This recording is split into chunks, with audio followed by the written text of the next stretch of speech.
Welcome back to Unirunner Video Drum Lessons for June 13th, 2008. My name's Darren Mathis. Glad you could tune in.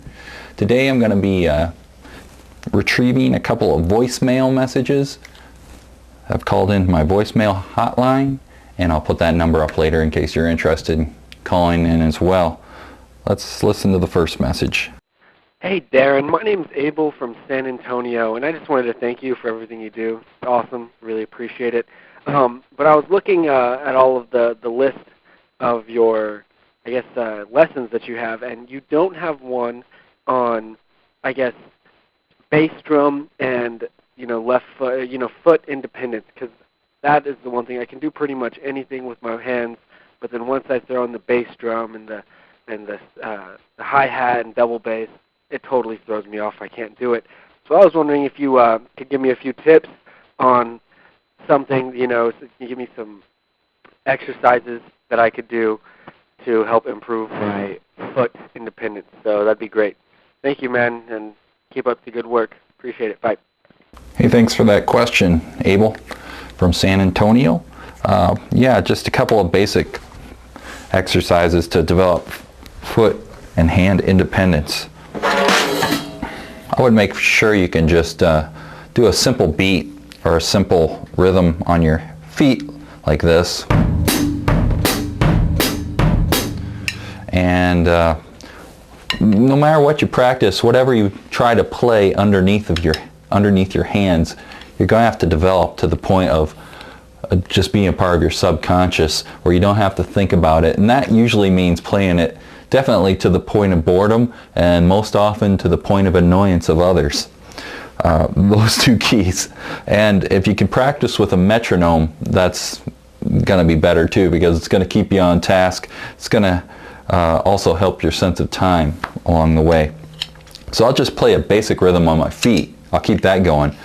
And then I'll play a few phrases on my hands. First I'll demonstrate a simple phrase on the hands that you should be able to play along with your feet. Start that off. And then I'll get a little more complex. But the key is to never play faster than you can play cleanly. So always keep it under control. So I'll start this simple rhythm.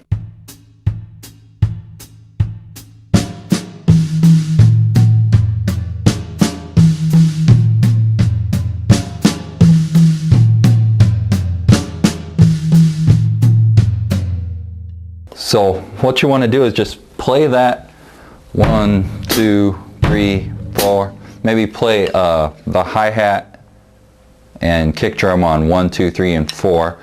And of course just sync that up with the sticks. 1, 2, 3, 4.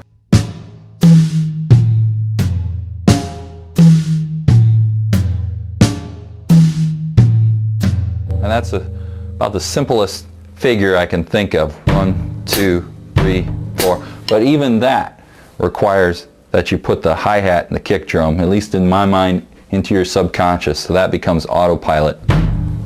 Just play that until it's just part of your foundation.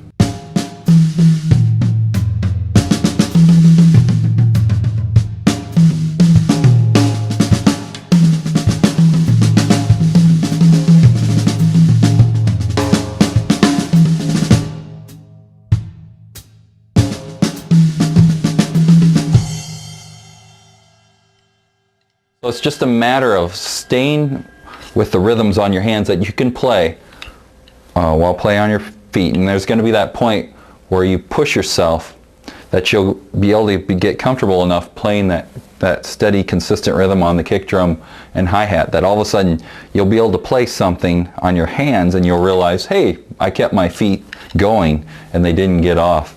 But it's just a matter of starting with one simple rhythm, like the alternating kick drum hi-hat that I was playing, getting that ingrained in your brain. Same with double bass drum.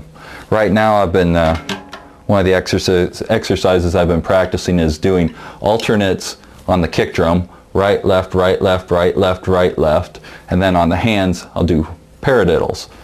So that is, now if I were to try and think about what I was playing, it would just be a big old mess.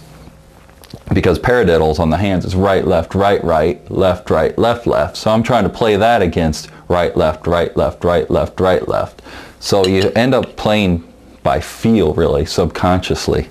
If I couldn't get my bass drums going on autopilot, it would be a disaster. So what I'll do to start is just play the alternating notes on the kick drum.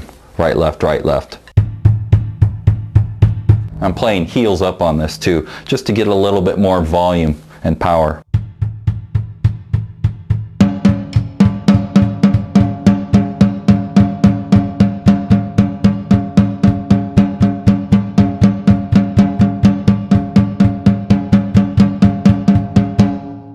So if I stop to think about it, I start to waver a little bit.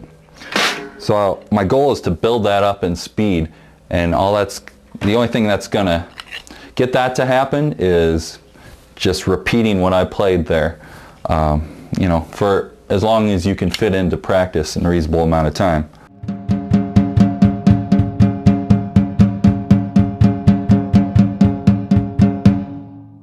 That's a really good exercise for developing that bass drum independence, because every time you play it, every time you cycle through that figure, your hands are landing at different times. Your right hand is not always syncing up with your right foot, and your left hand's not syncing up with your left either. So it's kind of a difficult one.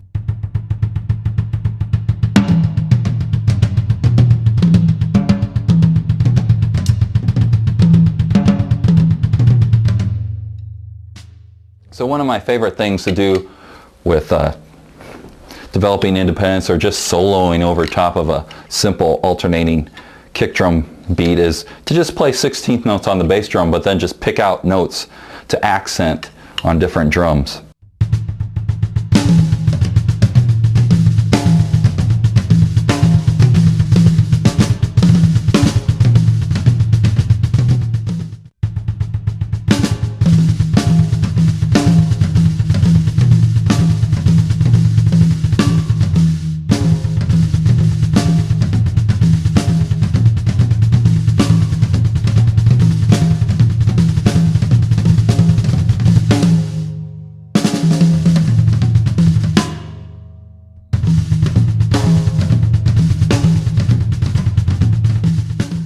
So thanks again, Abel, for the voicemail message.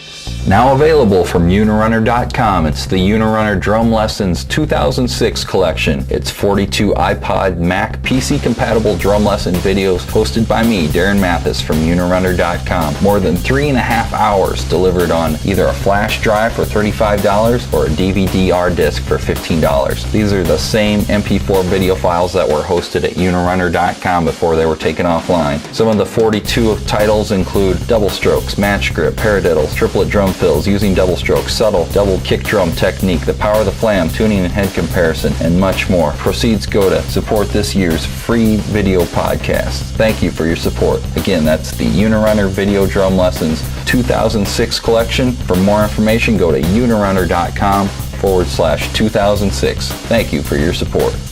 Until next time, keep practicing and God bless.